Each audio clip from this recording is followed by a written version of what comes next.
에베소서 제6장 1절에서 4절 말씀 보겠습니다.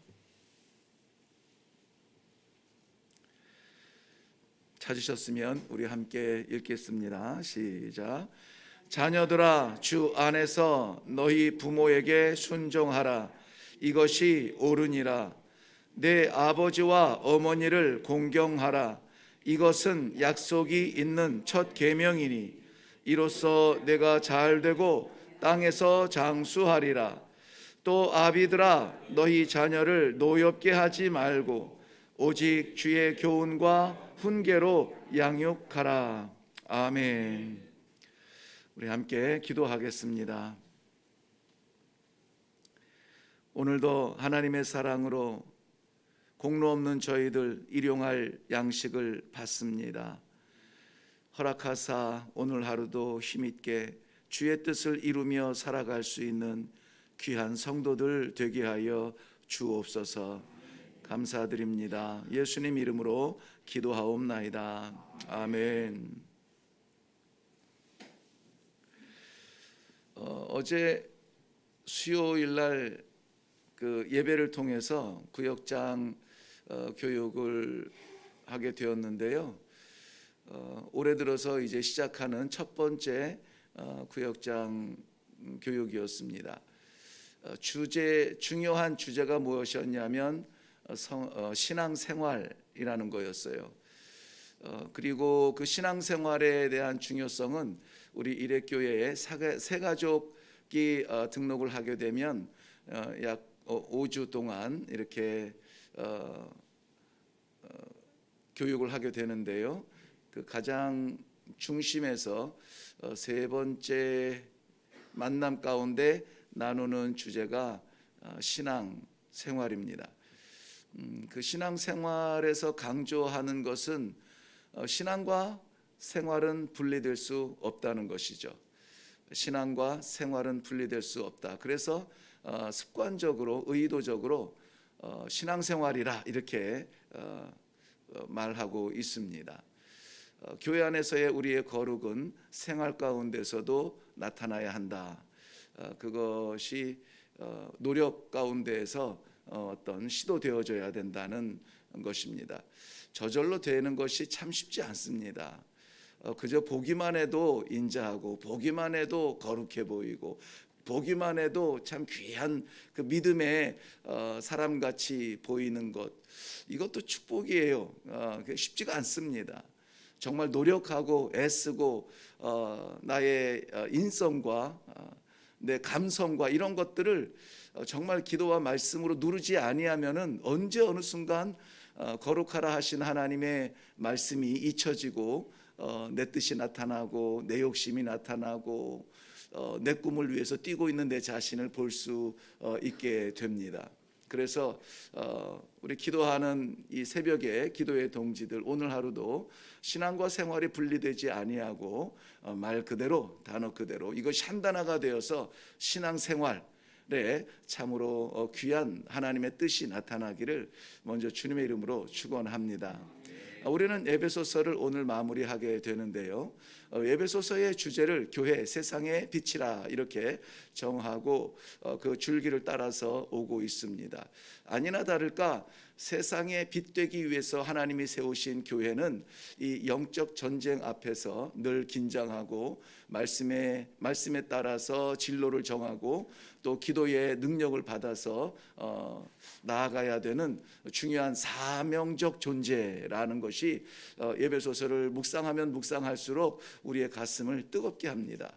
뿐만이 아니라 그렇기 때문에 더욱더 이 교회에 대한 예배소서를 통해서 교회에 대한 그 질서를 세워주실 때에 우리가 세상에서 예배드리는 장소로서의 교회이거나 아니면은 존재하는 것으로서의 성도가 아니라 영적 전쟁, 그러니까 마귀를 대항해야 되는 영적 전쟁의 최전선에 서 있는 교회로서 우리는 어떻게 해야 되는가? 하나님의 전신갑주를 입으라. 이것 우리 잘 아는 말씀이 이 에베소서를 결론 지으면서 6장 하반절 부분에 나오고 있습니다. 영적 전쟁, 하나님의 전신갑주, 그렇게 된다면은 하나님께서 교회와 성도 이 모든 이 조직과 이 믿음의 공동체를 세상의 빛처럼 쓰실 수 있는 그러한 좋은 기회가 될 것입니다. 그런데 저는 그 에베소서를 새벽 예배 가운데 마무리하면서 영적 전쟁에 대하여서 쓰임 받는 우리 성도들, 그리고 기도로 무장하고 말씀의 검을 들고 나아가서 이 영적 전쟁에서 마귀를 무찌르고 이기는 그런 멋있는 영웅 같은 모습도 기대가 되지만, 그런데 하나님은 그 세상의 빛이라고 하는데요, 세상의 가장 작은 세상이죠. 교회로 쳐도 가장 작은 규모의 교회, 우리 가정에서의 빛되라는 말씀이 계속 마음을 떠나지 않아요.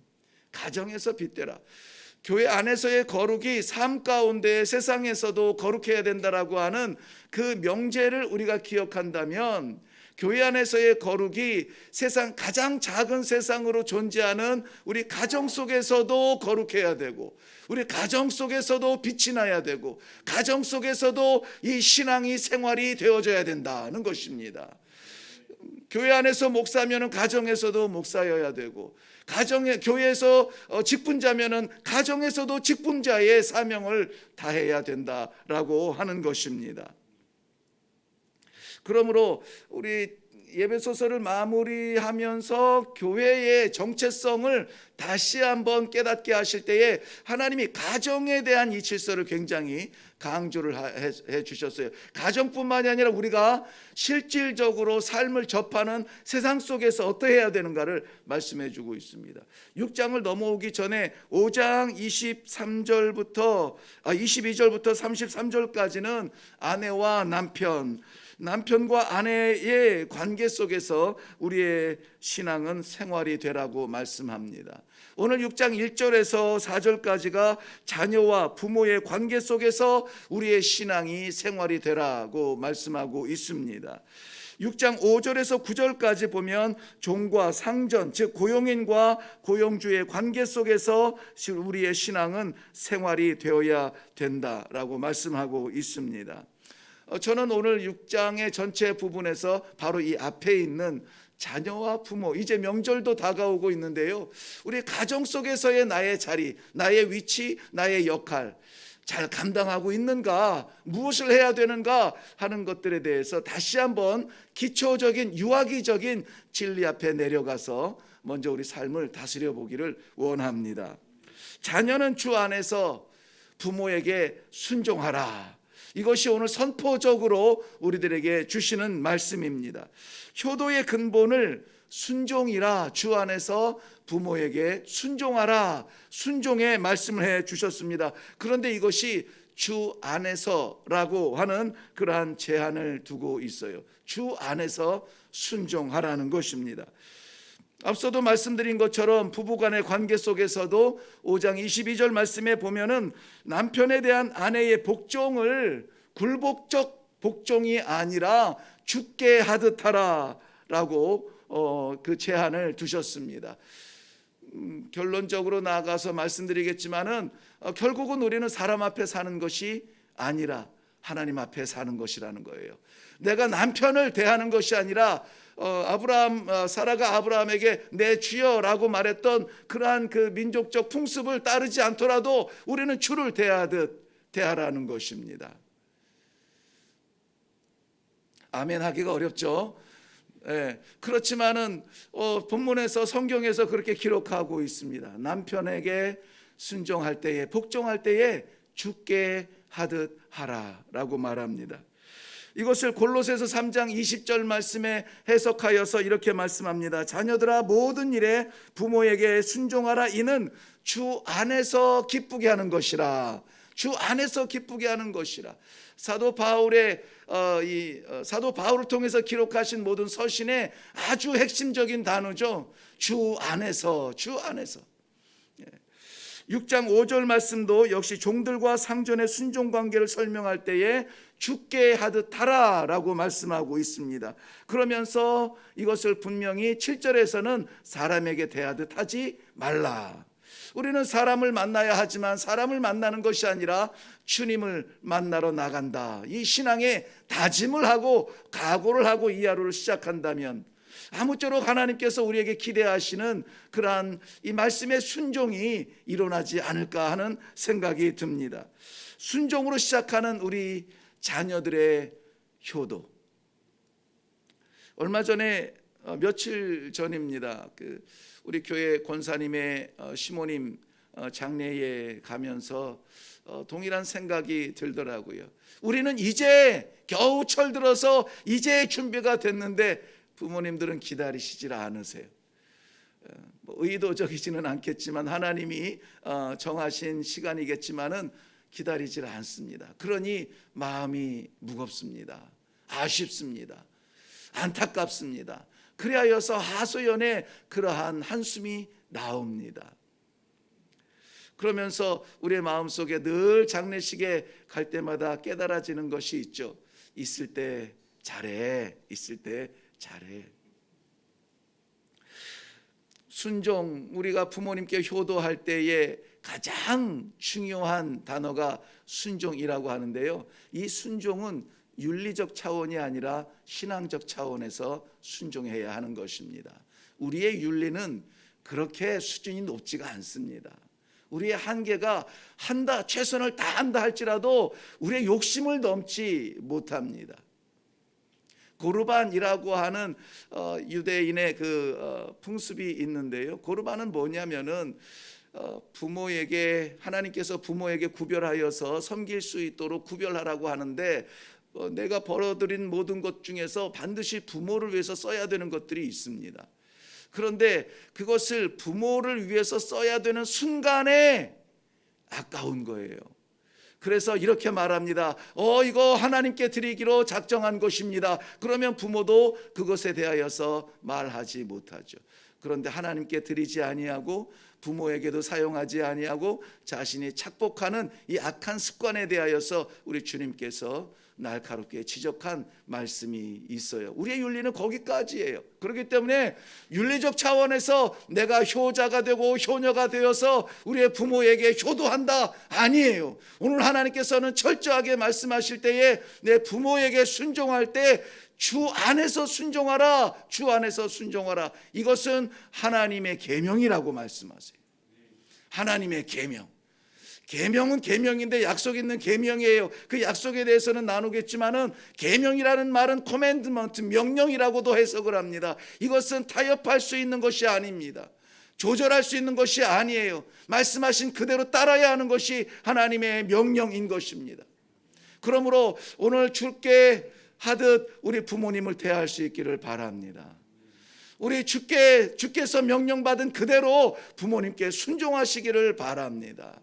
우리의 부모님이 육신의 부모님이 계시지 아니한다면 우리 믿음의 부모님들, 우리의 이웃의 부모님들을 생각하며 그들을 위하여서 주께 하듯 주님을 섬기듯 주께 예배하듯 우리의 마음을 쏟을 수 있는 순간이 분명히 있으시기를 바랍니다. 신앙은 생활이 되어야 합니다. 하나님께서 우리들에게 오로지 이 명령을 주셨어요. 부모에게 순종하라. 이것이 약속 있는 계명이라고 했는데요. 그 약속이라는 것이 무엇이냐? 바로 내가 잘되고 땅에서 장수하리라. 본문에서 그렇게 기록하고 있습니다. 내가 잘되고 땅에서 장수하리라. 부모에게 순종하라고 하는 것은 하나님께서 이스라엘 백성들에게 주신 10계명 가운데 제5계명임을 우리는 잘 알고 있습니다. 굳이 구별하자면은 자를 수는 없습니다. 왜냐하면 10계명 전체가 하나님의 명령이기 때문에 이것을 구별할 수는 없지만은 그러나 한 1계명부터 4계명까지 대신 관계에 있어서 명령을 해 주시죠. 우리가 하나님을 대할 때 어떻게 대해야 되는가? 5계명에서 10계명까지가 대인 관계에서 어떻게 살아가야 될지 정해주고 계셨습니다. 사람들 가운데 어떻게 살아가야 되느냐? 하나님의 백성으로 대인 관계에서 주신 계명의 첫 번째가 무엇이냐? 내 부모를 공경하라. 내 부모를 공경하라.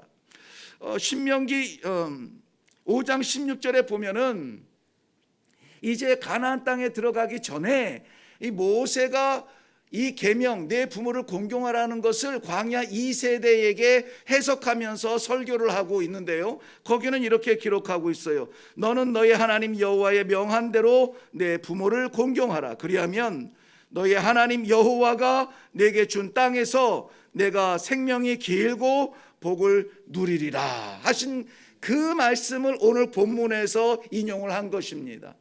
그런데 여러분,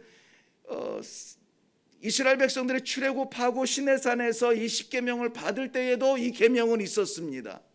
그리고 그 제1세대가 광야에서 죽고 제2세대 이제 가나안 땅에 들어가야 될 2세대에게 오늘 이 말씀, 이 계명을 해석할 때에도 동일한 이 말씀을 주십니다. 그런데 궁금한 것은 이것이죠. 아직 가나안 땅에 들어가지도 않았는데, 그 땅을 차지하지도 않았는데, 거기에서 살아본 적도 없는데 하나님께서는 내가 그 땅에서 장수하리라, 잘 되고 그 땅에서 장수하리라. 잘 된다는 말은 하나님의 말씀이 그대로 이루어지는 것을 의미합니다. 그런데 그것이 무엇이냐면은 땅에서 장수하리라는 것이죠. 첫째는 땅을 받을 것이고 둘째는 장수한다는 거예요. 아직 이것이 이루어지지 않았어요. 요단강도 안 건넜습니다. 그런데 이것을 완료형으로 쓰고 계세요. 하나님께서는 아직 오지 않았는데 너희가 장수하리라고 하는 이것이 약속으로 완료형으로 사용하고 있다는 것입니다. 이 말씀을 오늘 우리들에게 주시는 것은 무엇입니까? 그 땅에서 잘 되고 장수하리라고 하는 이 땅은 하나님의 나라고 하나님의 권속의 그런 영역인 것입니다. 하나님의 나라에 아직 우리는 다다르지 못했습니다. 그 땅을 밟아보지 못했고 그 나라에 가지 않았습니다. 그런데 우리는 이미 그 하나님의 나라를 소유한 백성들입니다. 하나님의 나라에 들어가기 위해서 뭔가를 하는 사람들이 아니라 이미 하나님의 나라의 백성으로 우리를 삼아 주셨고, 우리는 그 백성답게 살아야 될 책임과 사명이 오늘 우리들에게 주어진 것입니다. 그것이 부모에게 순종하라는 것이에요. 땅에서 장수한 그 이스라엘 백성들이 받은 약속의 장수는 결국은 땅에 다 묻혔습니다. 그런데 오늘날 우리에게 허락하신 이 장수에 대한 약속은 영원한 생명입니다. 사람의 숫자로 셈할 수 없는 영원한 생명을 우리에게 주셨다라는 것입니다. 그렇기 때문에 사랑하는 성도 여러분, 오늘 우리는 이 계명을 순종해야만 합니다. 왜냐하면 하나님께서 그 약속을 이루셨기 때문입니다. 우리에게 어떤 능력이나 어떤 재능이 있어서 그 땅을 받은 것이 아니요, 그 영생을 누리는 것이 아니라 오직 주 예수 그리스도를 믿음으로 말미암아 그 십자가의 공로로 말미암아 그 땅을 우리에게 주셨고 그 영생한 생명을 우리에게 주셨고 오늘 그 길을 살아가는 성도가 된 것입니다. 땅에서 이름 남기는 영웅이 되려는 시도보다는 하늘에서 찬란하게 빛나는 아름다운 빛이 되시기를 주님의 이름으로 축원합니다. 그 엄청난 꿈, 이룰 수 없는 꿈 같은데 하나님은 우리에게 약속해 주셨어요. 어떻게? 내 부모를 공경하라. 내 부모를 공경하라. 특별히 명절이 다가오는 가운데 가족에 대한 의미가 다가옵니다. 우리에게 허락하신 우리 육신의 부모님, 우리 영적인 부모님, 신앙의 부모님, 반드시 우리의 신앙이 하나님의 말씀, 명령받은 그대로 나타나서 하나님께서 기뻐하시고 우리의 부모님들이 기뻐하시고, 그리하여서 하나님께서 우리 존재를 참으로 밝게 빛나는 세상의 빛처럼 사용하시는 그러한 교회가, 그러한 성도가 되시기를 주님의 이름으로 축원합니다. 기도하겠습니다. 살아계신 아버지, 은혜를 감사합니다.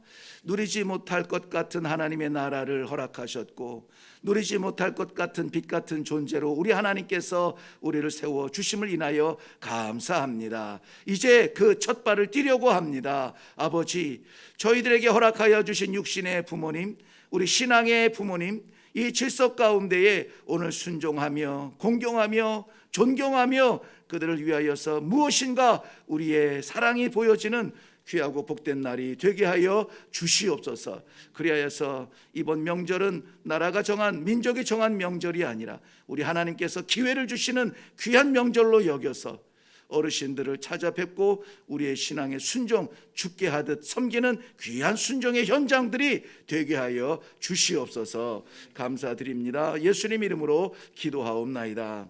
아멘. 네, 실질적인 가정의 모습 속에서 하나님은 교회를 세워 나가시며 그 안에서 우리의 신앙을 통하여서 이 어두운 세상에 빛이 되게 하시기를 원하십니다.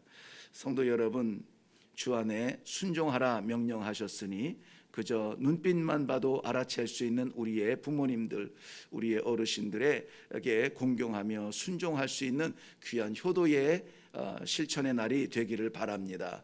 그리하여서 그 효도는 하나님께서 기억하시고 하늘의 별처럼 빛나는 존재로 우리를 세워 주실 것입니다. 세상이 어둡다고 우리가 하소연하기 전에, 세상이 왜 이렇게 됐느냐고 우리가 계산하기 전에 우리 자신이 정말 오늘 쓰임받는 별처럼 우리의 가정을 빛내고 우리의 이웃을 빛내고 우리 교회를 빛내고 우리 민족을 빛낼 수 있는, 그리하여서 땅끝에 있는 어두움에 갇혀져 있는 민족까지 빛을 전할 수 있는 그러한 커다란 빛으로 쓰임받게 하여 주시옵소서.